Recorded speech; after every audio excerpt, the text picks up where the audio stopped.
তো আজ এই মালটা দেখতে পাচ্ছি ছেড়ে দিচ্ছি, বৈকুণ্ঠপুর থেকে চলে এসছে নিতে। এই যে দাদাটার মাল আছে, আচ্ছা 4 ইঞ্চির।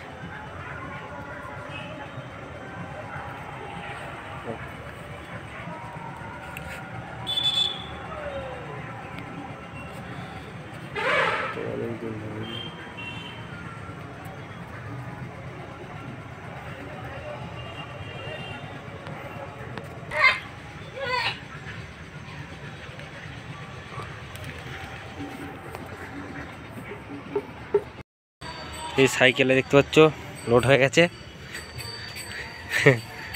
ড্রাইভার নিয়ে যাবে।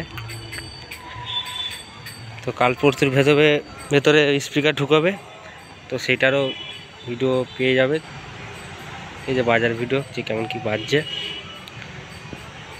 ঠিক আছে। তো এখানে স্টপ করলাম। যদি ভিডিওটা ভালো লাগে লাইক কমেন্ট শেয়ার করে দিও, আর চ্যানেল নতুন চ্যানেল সাবস্ক্রাইব করে দিও।